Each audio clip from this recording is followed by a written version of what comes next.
It's still entertainment review on Metro Television. So we're going to have a conversation about knowing your music audience. And we have JONILAR, who is a digital media expert, joining us this afternoon. Because Ghanaian music continues to captivate the world. Whilst our artists go on global tour and everything, we tend to appreciate that. But it's important that they actually know their audience and also their market share. Last year, we had the likes of Jackie, Asaka Boys, Shatta Wale, Sarkodie, Stonebwoy, Black Sherif, Camido, just to name a few, going on tour. So in as much as they are enjoying these things, it is good that as people appreciate new sounds and also enjoy the new sounds, it's critical that we know this. And so good afternoon, JONILAR.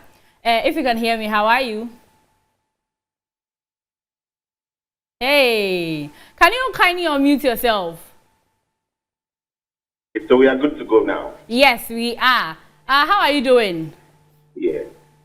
I'm blessed. Yourself? Oh, I'm also good. Thanks for asking. Okay, first of all, let's start with your assessment. Let me start with your assessment as a digital music expert. What is your general assessment with regards to last year, how our artists really went on tour, how it benefits them as an individual, and then it benefits the industry at large? Yeah. I think it simply means that Ghana music is really crossing borders. You know, at first we used to celebrate the fact that they are performing here, But this time around, I'm super excited because people are now able to sing their songs. We are now seeing people paying to attend their concert to sing this song, have that interaction with our artists, which is really good. Now we are seeing people streaming Ghanaian songs. We are randomly seeing Ghanaian songs, making it to other playlists beyond the normal playlists that we have on the streaming platform. So for me, as a digital music expert, it's a breakthrough for Ghanaian music on the global level, and we would want to see more. Today, we are talking about King Promise. We are talking about Stonebwoy. Very soon, we want to see a lot of the artists out there, because the bigger the number, the higher the breakthrough for us on a global level. Yeah. And again, with your expertise, oftentimes, right. What is it with identifying your target audience that sometimes our musicians fail to realize or fail to pay attention to, that they do not know? Coming from your background, kindly highlight some of these things. Okay. So at first, it was very difficult for a Ghanaian artist to really appreciate their fan base. What do I mean by that? There are times where even on a very physical level at events, you see artists overrating themselves over the fans. But now I think we are bridging that gap now. I see more connectivity with the fans on a different level, and the fans are now getting closer to the artists.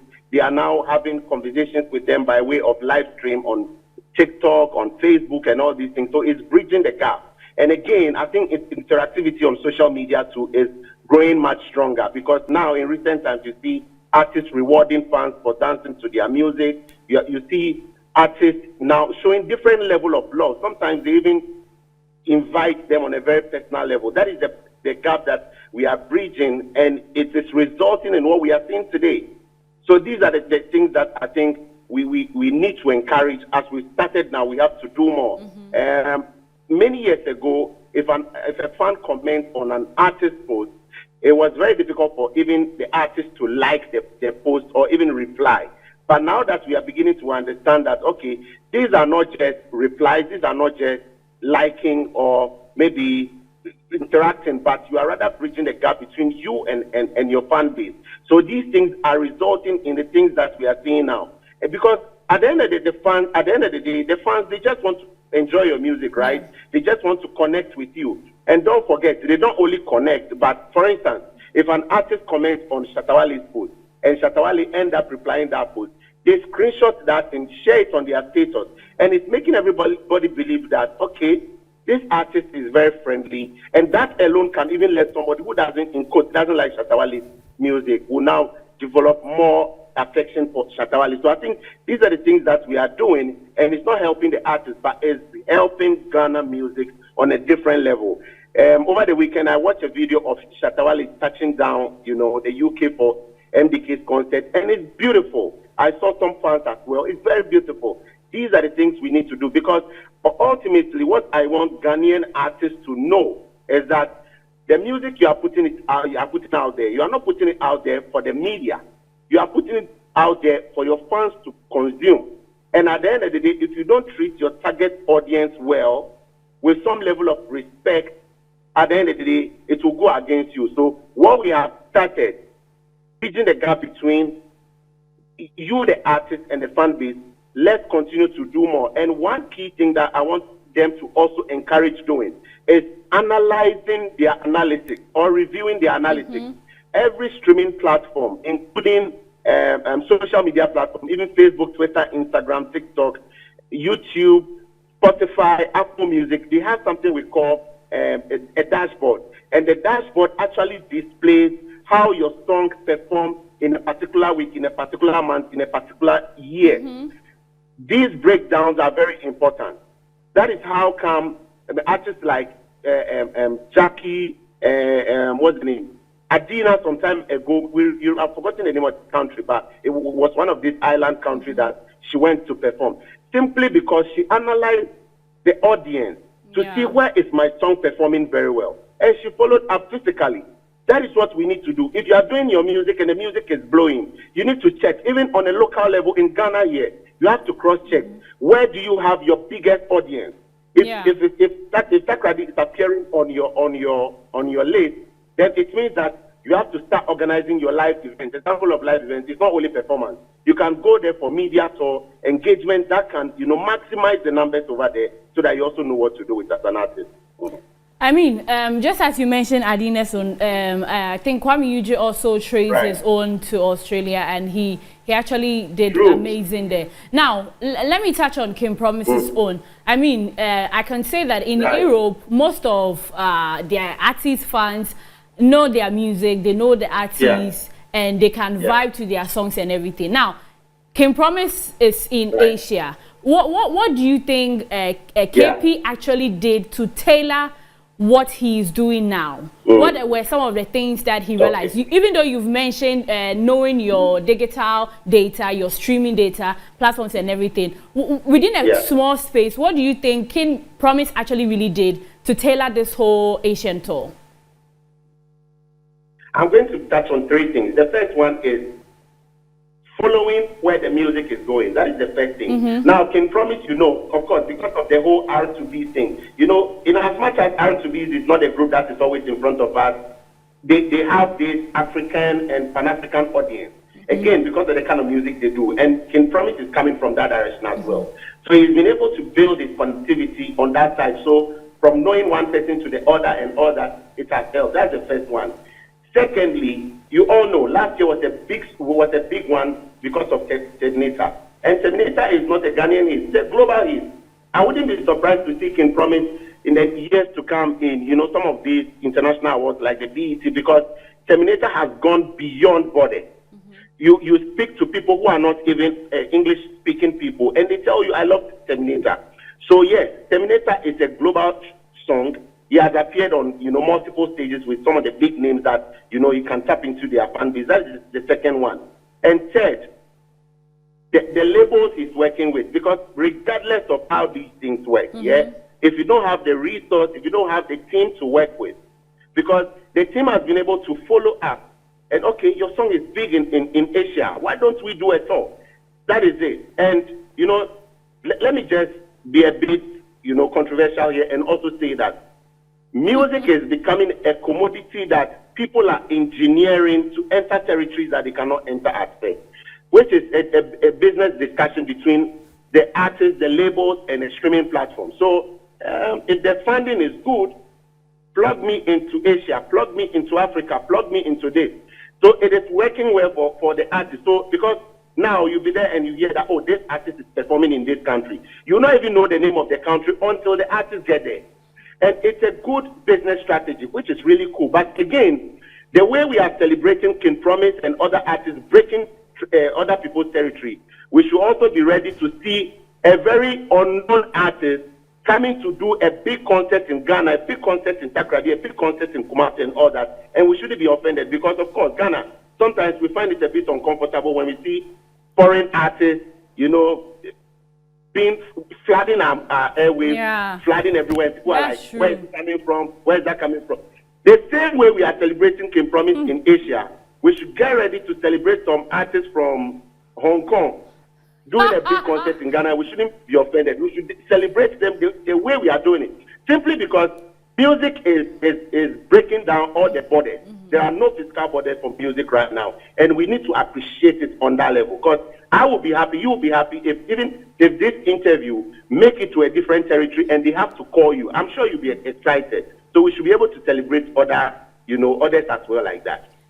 Celebrate them, why not? If the music is good and we enjoy it, I mean, Terminator is loved by the people out there. That's how come it's there. If it's not good, there's no way we are able to appreciate it, I guess. But then let's move away from that. There are some artists that, believe they have their style, so they know their audience. And so they are not willing to jump on Afrobeat. They are not willing to jump on any genre. They are only fixed in a box. And that, according to them, is just their style. How can these people also break borders, reach out to other people around the world if they are just fixed on being on a particular genre? Okay, so I'll respond to that in relation to how best we can use that particular narrative to promote high life and other indigenous Ghanaian sounds. In as much as, even on a global level, Afrobeat is facing a heavy backlash. Wizkid recently said that nobody should put me in that Afrobeat box. I think over the weekend, Davido is also describing his sound as Afrofusion. And not too long ago, I think I also heard the guy the artist who did a lot of one thing in describing his music as Afro something something. But again, you see, it shouldn't be the style of music, but now the focus should be on marketing strategy. That is the first one. Okay. And creating a unique identity, because it is becoming relative now that marketing strategy, pumping in a good finance is what is helping the music get out there, which is very, very obvious. So it's not necessarily the sound, because every sound, no matter how you treat it in the box, has audience, has target audience. Even our local music, who doesn't love our local music? It will get to another territory. It might sound very weird to them, but if we are able to engineer a proper marketing campaign in those areas, within 3 weeks, the song will blow. So for me, it's not necessarily about the style of music or people who are defending their territory by saying, oh, that's my kind of music and I love it, that's what I want to do. It's cool. That is their level of creativity. That is the understanding of what they are doing. But what other artists should know is that before you break the territory like King Promise is doing, like Kwame Eugene did, like, Kiddy did with the feature with the Indian artist, you have to invest heavily. That is why a lot of the artists are going to some kind of battle right now. You give us the product and we pump in the finance and it breaks through out there. And I wish in Ghana here, somebody can treat high life like that on a continental level. I really want to see a Ghanaian high life song breaking it out there, just like other sounds are doing. Because Amapiano is the biggest right now. In as much as some people are saying the tempo is come down, but Afrobeat has done it. Amapiano has done it. It's time for Ghana to really push it out there, because we are in a position where we can really push high life to where it's supposed to be as a country, as people who are celebrating the culture and defending the culture. JONILAR, thank you very much. But finally, King Promise, Stonebwoy, Artist of the Year, who are you taking? That's tough. That's tough. But okay, before I answer that question, don't be diplomatic. The whole thing of going on. Right.